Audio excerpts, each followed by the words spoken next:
and welcome to another episode of How I Spent the Apocalypse. So, as you can see, if she'll pan down here, we have some ratty-looking tomatoes that are left over from the garden. These, I can tell, will go ahead and ripen. We'll have to cut yucky spots off of them, but they'll go ahead and ripen and we can eat those as red tomatoes. These I'll make into fried green tomatoes, which both Lynn and Mother love. I love them too, but not like they do. Okay, so if you'll come over here, because I'm working, but I want to talk while I'm working. Okay, so this morning, as I was watching the news, I was preparing these beets for pickling, and I was cutting the tops off them and getting the carrots ready to go in the refrigerator. This is basically... And these are the tomatoes that can't be fried green tomatoes or... No. Or okay, ripened. so these tomatoes will not keep long enough to... They will not ripen, and they're too green to even use as green tomatoes, as in fried green tomatoes. Okay, so before I was so rudely interrupted, what I was going to say was I was watching the news with Mother this morning, you know, because we like to start our day with a little depression. They were talking about, and so, because I realized that you're not watching these as I'm making them, so it's now the end of November after Thanksgiving. As you know, coronavirus is already soaring, and because people insisted on traveling during Thanksgiving, if you're watching this, you probably already know that either the worst didn't happen or the worst did happen, and our numbers have quadrupled. So let's hope that doesn't happen, but right now I'm kind of thinking it will.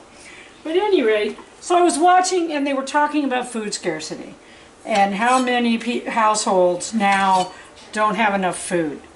And while I was doing it, like I said, I was literally taking care of the last of the produce from our garden, except what we will get from late fall crops and from the cold frame and such. Okay, so here's my thought on that. Yes, there is a food scarcity problem. That is not a joke. Anybody who's ever been hungry will tell you that's not a joke. Okay, but the truth is that one of the reasons it went down so quickly and people were food scarce so quickly was because they didn't have anything put back. They neither had the money to put back money to have it for right now, or they just didn't have anything in their pantry. Here's what I'm going to tell you. There's no excuse not to have food put back and always put back to last you and your family at least 6 months. The problem is you're going to have to learn how to cook. A lot of people don't know how to cook anything but meat and taters. So guess what? When they can't afford meat and or they can't get meat and there's no taters, they go hungry. So the big thing is to learn how to cook things like rice and beans. Rice and beans, oatmeal. If you have those things in your larder, there's no food scarcity. Real oatmeal, not the packaged stuff.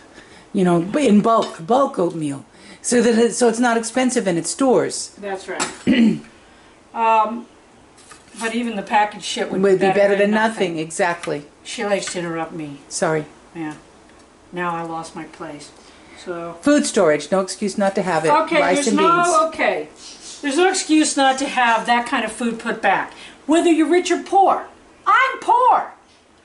I have a garden and all these animals, but I have at least 6 months in dried goods at any given time. How do I do that? How can I afford that?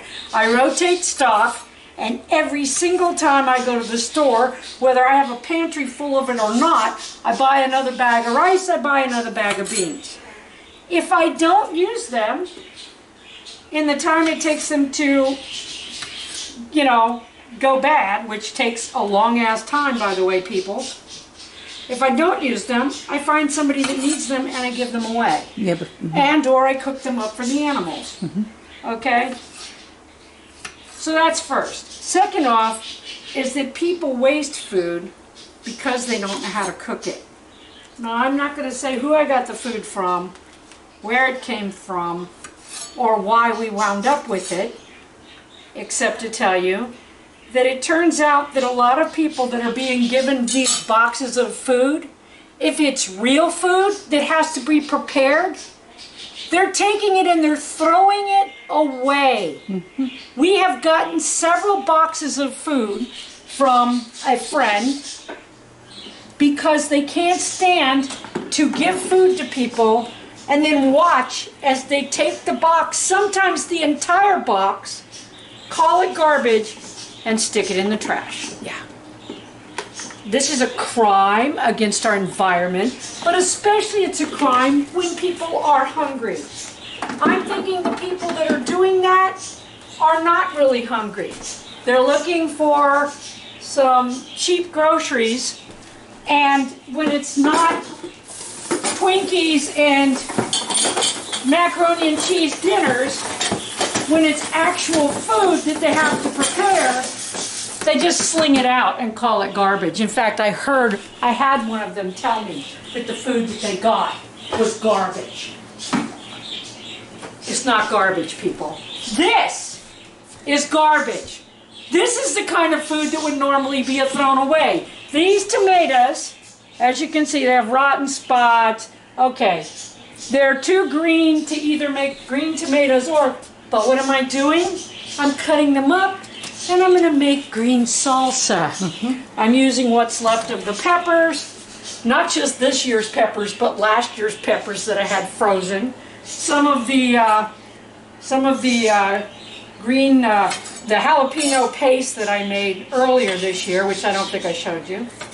This is Julia Child's kitchen! It is not Julia Child's kitchen. This is Selena Rosen's kitchen, where we cut off the nasty spot just like we do boards, and we use it. I will use this green salsa to do fun things like make green enchiladas, make guacamole. It's really good stuff. So, and when I get done, whatever I have left over, the chickens will eat. Meanwhile, I'm not wasting a damn thing when there are people starving.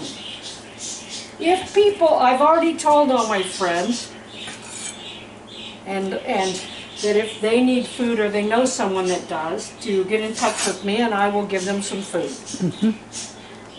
I'm not wasting food. Even if I don't need it, surely to God there's someone that does. But not only that, when you work, and this is, I think, the disconnect with these people that are throwing away boxes of groceries because it's not what they're used to eating. And or this is another big problem we're running into. Their kids are only used to eating packaged shit. They won't eat real food. Try feeding kids that have grown up on SpaghettiOs, anything but SpaghettiOs. Hell, they won't even eat the off-brand SpaghettiOs. That's not what I like. So, that's a lot of it. There's no sense in that. It's called, you have to learn, if you want to really get a handle on your life and quit belonging to the goddamn corporations, you have got to stop doing what they want. All they want you to do is to spend money and make them rich. And they do that by having advertising that tells you you're a loser if you don't eat and drink certain things. Don't drive a new car, whatever. That's how they get by. And by the way, while I'm thinking about it, as I sit here making green salsa, as I sit here thinking about it, because I just said a cuss word, I have been told by several people that if I want to monetize, I A, need to stop cussing, and B, need to stop saying anything political. Here's the problem I have with that, peeps. and why it's not going to happen. Because I've been a writer now. I've been in the industry for what, 30-something years? More than 30. More like 40. More like 40. Okay? Over and over again, I was told, don't do this, don't do that. If you want to make money, you got to do this, you got to do that. And so I would stop what I was doing, you know, basically spit on my own art and do what I was told. And you know what happened? Nothing. Nothing at all fucking happened. Whether I did what they told me to do or I followed what I wanted to do, it was always the same. I never made decent money. You know, so here's the problem. When you make something that you're not proud of and you put it out there in the world because it's gonna make money and then it doesn't make money, it's a complete fail. When you put something out in the world that you're proud of, that you're glad you did, that you don't feel guilty about, then if it doesn't make any money, at least you enjoyed the process. And at least it's something you can stand by at the end of the day. Most artists sell out at least once in their life because they can't make a living if they don't. So, my thing is, I'm not going to change what I'm doing. It's nice of you to be concerned that I'm not going to make money, but I'm not going to change what I'm doing. Right now, I've said it before and I'll say it again. If you have a platform that 3 people watch or that 3 people read, and you're not shouting against the evil that's happening in this country and the world, how do you sleep at night? You know, just so that you can continue to make money. That's not right. I've never thought that was right. And I especially don't think it's right now. There are times in the history of the world that you can go back in and you can say, well, those people were on the wrong side. Well, right now, you can either choose, if you're creative, to be silent, not say how you feel, and be safe. But who are you safe with? Are you safe with people that you'd want to sit around in your living room and talk with? Or are you safe with people that you wouldn't turn your back on, that you wouldn't trust? I choose to be safe with the people that I would feel like sitting around talking with and who I feel like are decent people. I don't care whether the people that would like to kill me anyway think I'm okay just because I'm quiet. And that's today's lesson. She took a picture of my ass. I knew that was going to happen. Quit showing it. Well, there you go. But this will cook down. This will cook down. I'll do it a lot like I did the garlic, but except I'm making salsa, so I won't grind it quite as fine. What I'll do is I'll cook, if she can get over here, you can see. It's just I poured 2 cups of apple cider vinegar in the bottom of it. I put in some of that jalapeno stuff that I made, jalapenos that I had left over from the garden, and now I'm just putting in all these green tomatoes. I will boil the shit out of it, and then when it has boiled, I will run it through the blender. Blend it up so it's nice and smooth. I don't like chunky salsa. Mm-hmm. Okay, and then I will put it into these jars. I will take these jars, I will take the caps off. Okay, you can at least one more time, and I used to know a gal who used to canning them over and over again. You can at least one more time with these jars. All you gotta do is you pour the hot stuff in, you get some water boiling, put the cap in, you take the cap out, you spin it on, and then you watch. If that little dot goes in, you're sealed. Right. So, I made my son some of the jalapeno stuff that way. And then I will probably go ahead and stick them in the refrigerator just to be on the safe side, because I have another entire refrigerator at the other house that's basically emptied, except we've filled the entire freezer full. Right. But I'll probably go ahead and refrigerate it, because refrigerated, this will last probably forever. If you want me to, I'll come back when you are blending it. Okay, that sounds Sound good? Yeah. Okie dokie. I need to go charge anyway. All right. So, I wound up with 2 jars of salsa in the old Prego bottles, and as you can see, both of those have sealed very nicely. Yep. And like I said, I will probably keep them in the refrigerator anyway, but I don't have to. This was also, you can see I had lavender in this at one point. Yeah. This was also an old jar lid. It's sealed. Awesome. Okay. Now, normally people throw them away and get a new one every time, but you don't have to. And like I said, I had a friend who used to can in the jars like these, just heat them up, put them on. I usually only do it one time, but she used to do it as many as 3 times. Wow. Now, this one didn't seal. Why didn't this one seal? Because I didn't have enough to fill it all the way out. Yeah. So it didn't seal. But We'll use it it's first. pickled beets. Yep.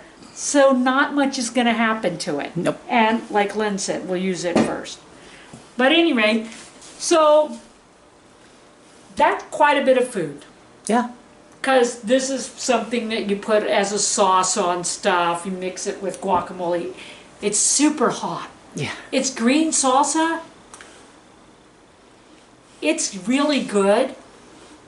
But I tried some on a tortilla chip.